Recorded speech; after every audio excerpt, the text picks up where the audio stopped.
आपको बताने वाला हूँ कुछ ऐसी हॉरर शॉर्ट फिल्म्स के बारे में जो कि किसी न किसी रियल इंसिडेंट्स पर बेस हैं, पर फिर भी इनके बारे में कोई नहीं जानता। से कुछ तो इतनी डरावनी है कि आप सोच भी नहीं सकते कि ऐसा सच में कुछ हुआ होगा या नहीं। अगर आप YouTube पर सर्च करोगे हॉरर शॉर्ट फिल्म्स तो आपको दुनिया भर की शॉर्ट फिल्म्स मिल जाएंगी, एक से बढ़कर एक, पर किसी को नहीं पता कि उन्हें बनाया क्यों जाता है। में से कुछ तो एंटरटेनमेंट के लिए होती हैं, पर कुछ ऐसी होती हैं जिन्हें असली कहानी से इंस्पायर्ड होकर बनाया जाता है। तो आज मैं आपको ऐसी ही कुछ शॉर्ट फिल्म्स दिखाऊंगा और बताऊंगा कि वो किस कहानी पर बेस हैं। इस वक्त जो आप अपनी स्क्रीन पर वीडियो क्लिप देख रहे हो वो असल में एक शॉर्ट फिल्म है हॉरर, जिसका नाम है द रिफ्लेक्शन।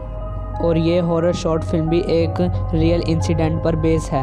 ये बात है सन 1993 की। एक वुमन जिसकी एज कम से कम 25 से 30 साल होगी, वो मिरर के सामने एक ब्लडी मैरी का रिचुअल कर रही थी, पर पता नहीं क्या उससे रिचुअल में कोई गलती हो गई और ब्लडी मैरी की जगह कोई और डीमन आ गया, जो कि उसे सिर्फ मिरर में ही दिखाई दे रहा था।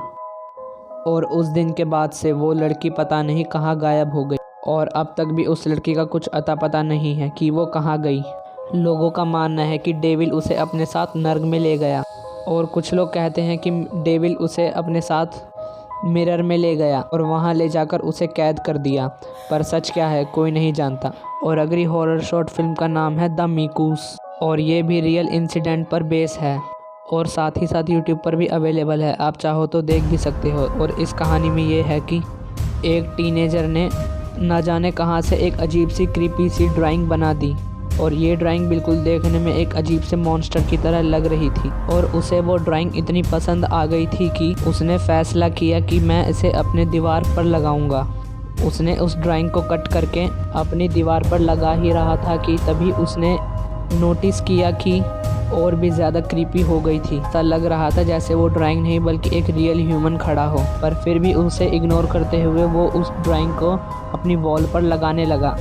फिर अचानक से उस लड़के के पेरेंट्स ने एक बहुत ही ज़ोर से चिल्लाने की आवाज़ आई, और ये आवाज़ और किसी की नहीं, उनके लड़के की ही थी। उस दिन के बाद से वो लड़का भी अचानक से गायब हो गया। और अगली जो हॉरर शॉर्ट फिल्म है उसका नाम है द बेड फेलोज, मतलब कि हम बिस्तर। ये कहानी है एक लड़की जिसका नाम है सोफिया मिशेल। वो रात को अपने बेड पर सो रही थी और साथ में उसका हस्बैंड सो रहा था।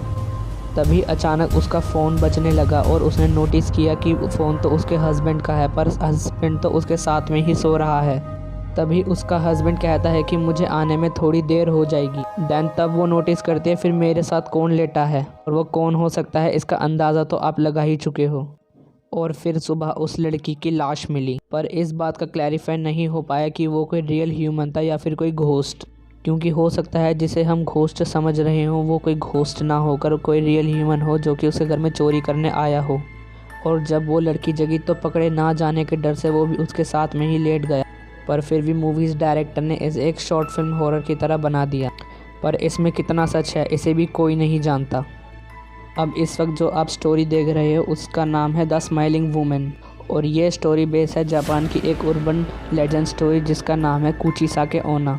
फिल्म डायरेक्टर ने इसे एक कुचिसाके ओना की तरह नहीं बल्कि एक स्माइलिंग वुमेन की तरह दिखाया है, क्योंकि अगर आप इन दोनों को ढंग से ऑब्जर्व करो तो ये काफ़ी हद तक सिमिलर लग रहे हैं, क्योंकि कुचिसाके ओना का मुंह कटने के बाद भी वो काफ़ी हद तक एक स्माइलिंग की तरह ही लगता है। अगर आप ध्यान से देखोगे तो आपको इनमें कोई ना कोई सिमिलैरिटी ज़रूर नज़र आएगी। तो ये थी कुचिसाके ओना और स्माइलिंग वुमेन के बीच की सिमिलैरिटी, और क्यों लोग स्माइलिंग वुमेन को कुचिसाके ओना से कंपेयर करते हैं वो भी मैंने आपको बता दिया, because of the cut face of Kuchisake Onna. Video कैसा लगा मुझे नीचे कमेंट करके ज़रूर बताना। अगर अच्छा लगा तो इस वीडियो को लाइक करके चैनल को सब्सक्राइब कर देना। मैं मिलता हूँ आपसे नेक्स्ट वीडियो में। Thanks for watching.